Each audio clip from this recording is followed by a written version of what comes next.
Assalamualaikum warahmatullahi wabarakatuh. Selamat pagi, salam sejahtera bagi kita semuanya. Shalom, Om Swastiastu, Namo Buddhaya, salam kebajikan. Yang saya hormati Wakil Presiden Republik Indonesia, Bapak Profesor Dr. Kyai Haji Ma'ruf Amin beserta Ibu Wuri Estu Ma'ruf Amin. Yang saya hormati Ketua, para Wakil Ketua dan para anggota Majelis Permusyawaratan Rakyat Republik Indonesia. Yang saya hormati Ketua, para Wakil Ketua dan para anggota Dewan Perwakilan Rakyat Republik Indonesia. Yang saya hormati Ketua, para Wakil Ketua dan para anggota Dewan Perwakilan Daerah Republik Indonesia. Yang saya hormati Ketua, para Wakil Ketua dan para anggota lembaga-lembaga negara. Yang saya hormati Ibu Profesor Dr. Hajah Megawati Soekarno Putri, Presiden Republik Indonesia kelima. Yang saya hormati Bapak Jenderal TNI Tri Sutrisno dan Bapak Dr. Haji Hamzahas. Yang saya hormati Bapak Haji Muhammad Yusuf Kalla beserta Ibu Hajah Mufidah Yusuf Kalla. Yang saya hormati Ibu Hajah Sinta Nuriyah Abdurrahman Wahid. Yang saya hormati Yang Mulia para Duta Besar negara-negara sahabat dan para pimpinan perwakilan badan dan organisasi internasional. Yang saya hormati para Menteri Kabinet Indonesia Maju, Jaksa Agung, Panglima TNI dan Kapolri, serta Kabin. Yang saya hormati para Ketua Umum Partai Politik, Bapak, Ibu, Saudara-saudara sebangsa dan setanah air, para hadirin yang saya muliakan. Kita saat ini sudah memasuki tahun politik. Suasana sudah hangat-hangat kuku dan sedang tren ini di kalangan politisi dan parpol. Setiap ditanya capres dan cawapresnya, jawabannya belum ada arahan Pak Lurah. Saya sempat mikir, siapa ini Pak Lurah? Sedikit-sedikit kok Pak Lurah. Belakangan saya tahu yang dimaksud Pak Lurah ternyata saya. Ya, saya jawab saja, saya bukan lurah. Saya adalah Presiden Republik Indonesia. Ternyata Pak Lurah itu kode. Tapi perlu saya tegaskan, saya ini bukan ketua umum parpol, bukan ketua umum partai politik, bukan juga ketua koalisi partai. Dan sesuai ketentuan undang-undang, yang menentukan capres dan cawapres itu adalah partai politik dan koalisi partai politik. Jadi saya ingin mengatakan, itu bukan wewenang saya, bukan wewenang Pak Lurah, bukan wewenang Pak Lurah. Sekali lagi, walaupun saya paham ini sudah menjadi nasib seorang presiden untuk dijadikan paten-patenan dalam bahasa Jawa, dijadikan alibi, dijadikan tameng. Bahkan walau kampanye belum mulai, foto saya banyak dipasang di mana-mana. Ya, saya harus ngomong apa apa adanya. Saya ke provinsi A, ada. Ke kota B, ada. Ke kabupaten C, ada juga. Sampai ke tikungan-tikungan desa saya lihat, ada juga. Tapi bukan foto saya sendirian. Ada di sebelahnya bareng capres. Ya, saya kira menurut saya juga enggak apa-apa, boleh-boleh saja. Bapak Ibu yang saya muliakan, posisi presiden itu tidak senyaman yang dipersepsikan. Ada tanggung jawab besar yang harus diemban, banyak permasalahan rakyat yang harus diselesaikan. Dan dengan adanya media sosial seperti sekarang ini, apapun bisa disampaikan kepada presiden. Mulai dari masalah rakyat di pinggiran, sampai kemarahan, sampai ejekan, dan bahkan makian, dan fitnahan, bisa dengan mudah disampaikan dengan media sosial. Saya tahu ada yang mengatakan saya ini bodoh, pelongo-pelongo, tidak tahu apa-apa, Fir'aun, tolol. Ya enggak apa-apa. Sebagai pribadi saya menerima saja.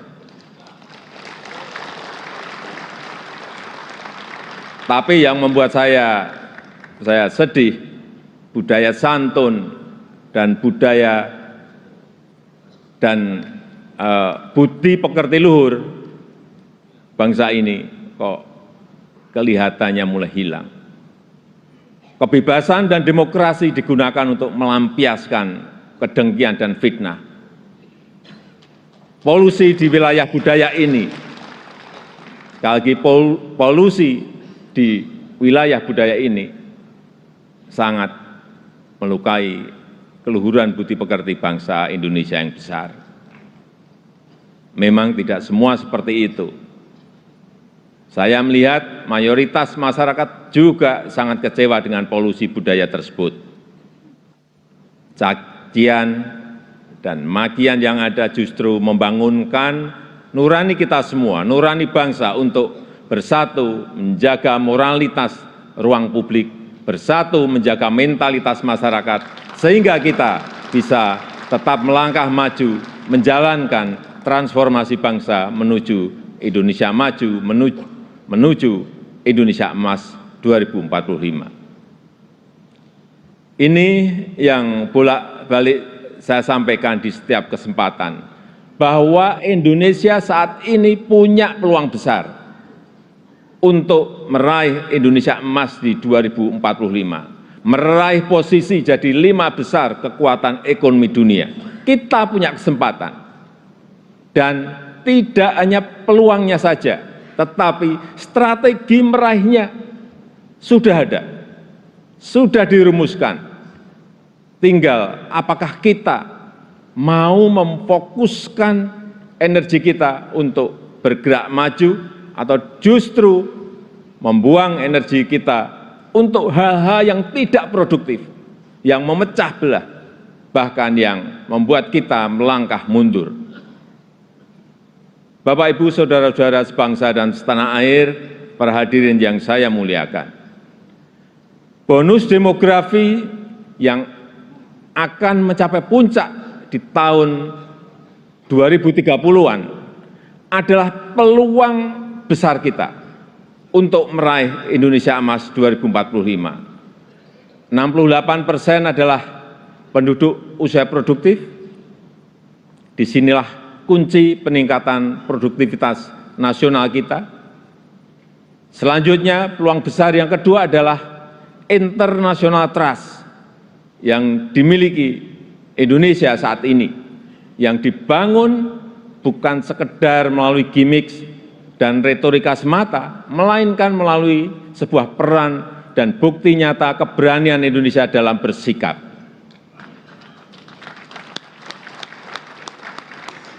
Momentum presidensi Indonesia di G20, keketuaan Indonesia di ASEAN, konsistensi Indonesia dalam menjunjung HAM, kemanusiaan dan kesetaraan, serta kesuksesan Indonesia menghadapi krisis dunia 3 tahun terakhir ini telah mendongkrak dan menempatkan Indonesia kembali dalam peta percaturan dunia.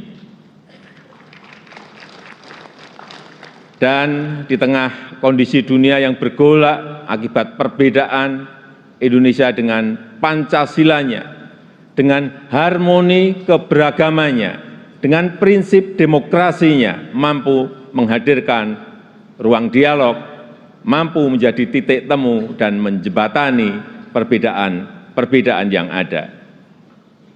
Lembaga think tank Australia, Lowy Institute, menyebut Indonesia sebagai middle power in Asia dengan diplomatic influence yang terus meningkat tajam, dan Indonesia termasuk satu dari 6 negara Asia yang mengalami kenaikan comprehensive power. Tapi kemudian ada yang bilang, memang kenapa dengan international trust yang tinggi, rakyat kan makannya nasi. International trust nggak bisa dimakan. Ya, memang nggak bisa. Sama seperti jalan tol, nggak bisa dimakan. Ya memang. Nah, ini contoh menghabiskan energi untuk hal-hal yang tidak produktif. Tapi tidak apa-apa. Saya malah senang, memang harus ada yang begini-begini, supaya lebih berwarna, supaya tidak monoton dunia ini. Bapak Ibu yang saya muliakan, dengan international trust yang tinggi, kredibilitas kita akan lebih diakui. Kedaulatan kita akan lebih dihormati. Suara Indonesia akan lebih didengar, sehingga memudahkan kita dalam setiap bernegosiasi. Peluang tersebut harus mampu kita manfaatkan. Rugi besar kita jika melewatkan kesempatan ini, karena tidak semua negara memilikinya dan belum tentu akan kembali memilikinya. Sehingga strategi pertama untuk memanfaatkan kesempatan ini adalah mempersiapkan sumber daya manusia Indonesia. Kita telah berhasil menurunkan angka stunting menjadi 21,6% di 2022 dari angka sebelumnya 37%. Menaikkan indeks pembangunan manusia menjadi 72,9 di 2022. Menaikkan indeks pemberdayaan gender menjadi 76,5 di tahun 2022. Menyiapkan anggaran perlindungan sosial total, kalau dijumlah dari 2015 sampai 2023, sebesar 3.212 triliun, termasuk di dalamnya Kartu Indonesia Sehat, Kartu Indonesia Pintar, KIP Kuliah, PKH, Kartu Sembako, serta perlindungan kepada lansia, penyandang disabilitas, dan kelompok-kelompok rentan lainnya, serta rescaling dan upscaling tenaga kerja melalui Balai Latihan Kerja dan program Kartu Prakerja. Di saat yang sama, SDM yang telah kita persiapkan harus mendapatkan lapangan kerja untuk menghasilkan produktivitas nasional. Sehingga kita juga harus mengembangkan sektor ekonomi baru yang membuka lapangan kerja sebanyak-banyaknya, yang memberikan nilai tambah sebesar-besarnya. Disinilah peran sektor ekonomi hijau dan hilirisasi sebagai window opportunity kita untuk meraih kemajuan. Karena Indonesia sangat kaya sumber daya alam, termasuk bahan mineral, hasil perkebunan, hasil kelautan, serta sumber energi baru dan terbarukan. Tapi kaya SDA saja, kaya sumber daya alam saja tidak cukup. Jadi pemilik saja juga tidak cukup. Karena itu akan membuat kita menjadi bangsa pemalas yang hanya menjual bahan mentah kekayaannya tanpa ada nilai tambah, tanpa ada keberlanjutan. Saya ingin tegaskan, Indonesia tidak boleh seperti itu. Indonesia harus menjadi negara yang juga mampu mengolah sumber dayanya, mampu memberikan nilai tambah dan mensejahterakan rakyatnya. Dan ini bisa kita lakukan melalui hilirisasi yang sudah ratusan kali saya sampaikan, puluhan kali saya sampaikan. Hilirisasi yang ingin kita lakukan adalah hilirisasi yang melakukan transfer teknologi, yang memanfaatkan sumber energi baru dan terbarukan, serta meminimalisir dampak lingkungan. Pemerintah telah mewajibkan perusahaan tambang sekarang ini untuk membangun pusat pembibitan, membangun pusat persemaian, untuk menghutankan kembali lahan pasca tambang, pasca penambangan. Hilirisasi yang ingin kita lakukan adalah hilirisasi yang tidak hanya pada komoditas mineral, tapi juga non-mineral, seperti sawit, rumput laut, kelapa, dan komoditas-komoditas potensial lainnya, yang mengoptimalkan kandungan lokal, yang bermitra dengan UMKM, bermitra dengan petani, bermitra dengan nelayan, sehingga manfaatnya terasa langsung bagi rakyat kecil. Upaya ini sedang kita lakukan dan harus terus dilanjutkan. Ini memang pahit bagi para pengekspor bahan mentah. Ini juga mungkin pahit bagi pendapatan negara dalam jangka pendek. Tapi jika ekosistem besarnya sudah terbentuk, jika pabrik pengolahannya sudah beroperasi, saya pastikan ini akan berbuah manis pada akhirnya. Terutama bagi kesejahteraan masyarakat Indonesia. Sebagai gambaran, setelah kita stop ekspor nikel ore di tahun 2020, investasi hilirisasi nikel tumbuh pesat. Kini telah ada 43 industri pengolahan nikel yang akan membuka peluang kerja yang sangat besar. Ini baru satu komoditas. Dan jika kita konsisten dan mampu melakukan hilirisasi untuk nikel, kemudian tembaga, kemudian bauksit, kemudian CPO, dan rumput laut, dan yang lain-lainnya, berdasar hitung-hitungan perkiraan, dalam 10 tahun pendapatan per kapita kita, dalam 10 tahun mendatang, pendapatan per kapita kita akan mencapai 153 juta. Atau 10.900 US dollar. Dalam 15 tahun, pendapatan per kapita kita akan mencapai 217 juta rupiah.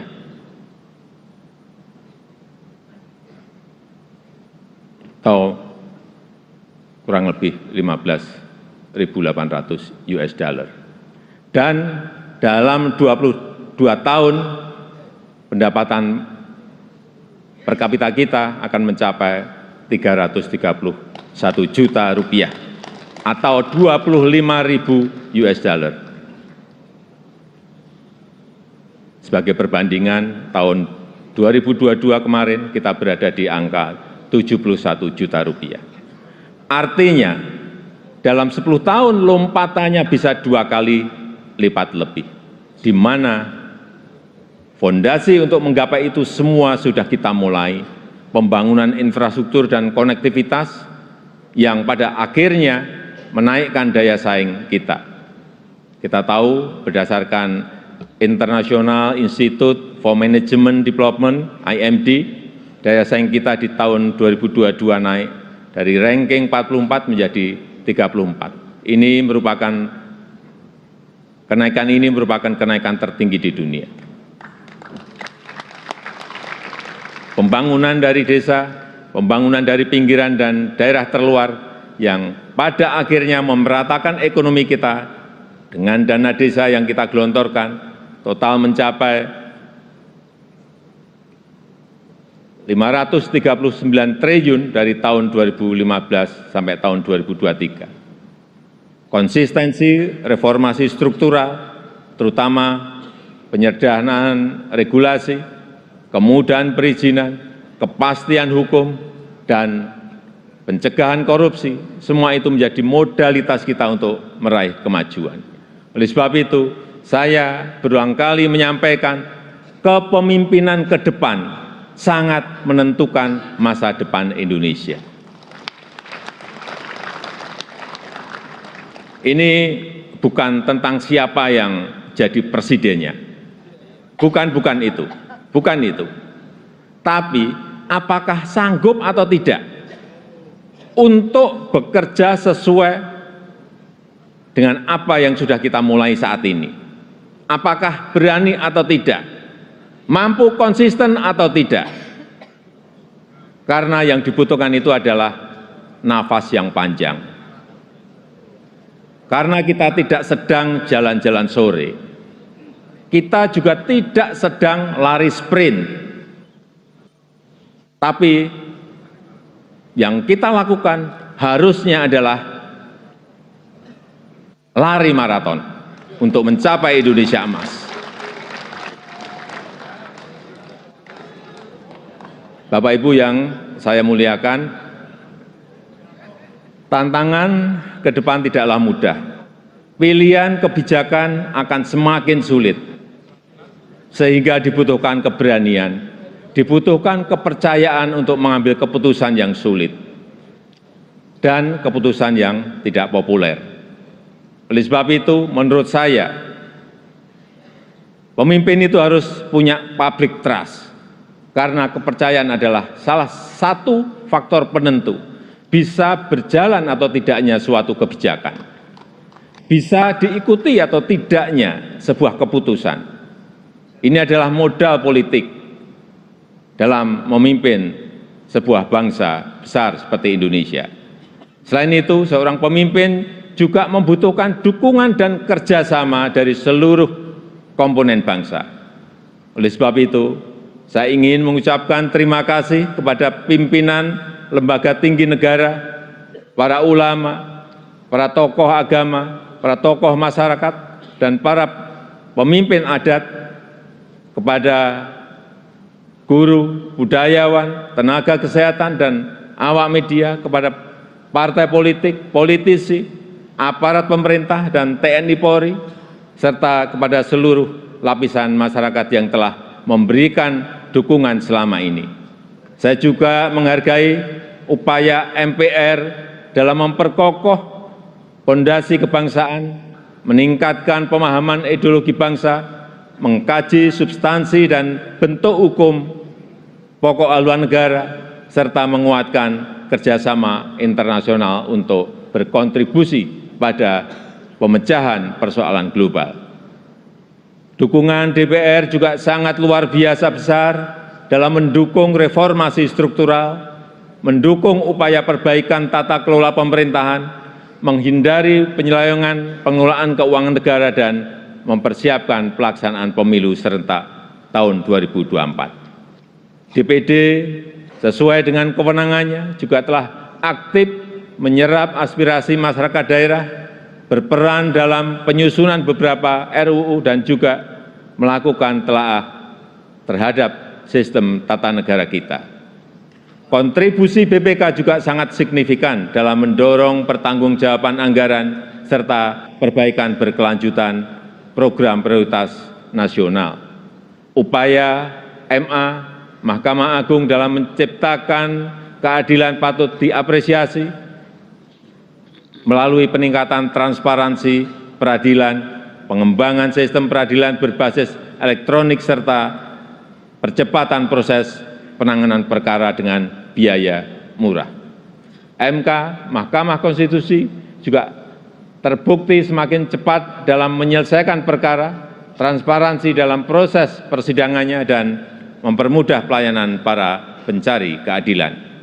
KY, Komisi Yudisial, terus aktif melakukan advokasi, pelatihan, dan investigasi, menjatuhkan sanksi tegas terhadap hakim yang melanggar untuk menegakkan kehormatan, keluhuran, martabat, dan perilaku hakim.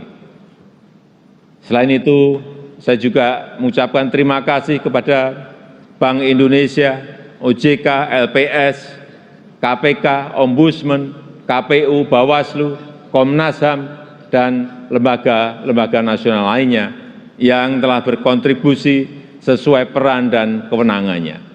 Semoga Allah SWT, Tuhan Yang Maha Esa, senantiasa mempermudah upaya kita dalam meraih Indonesia maju yang kita cita-citakan. Marilah kita bersatu padu, terus melaju untuk Indonesia maju. Dirgahayu Republik Indonesia, Dirgahayu Negeri Pancasila, merdeka! Merdeka! Merdeka! Terima kasih. Wassalamualaikum warahmatullahi wabarakatuh. Om Santi Santi Santi Om, Namo Buddhaya. Untuk informasi, yang saya pakai ini adalah baju adat dari Tanimbar ke Provinsi Maluku.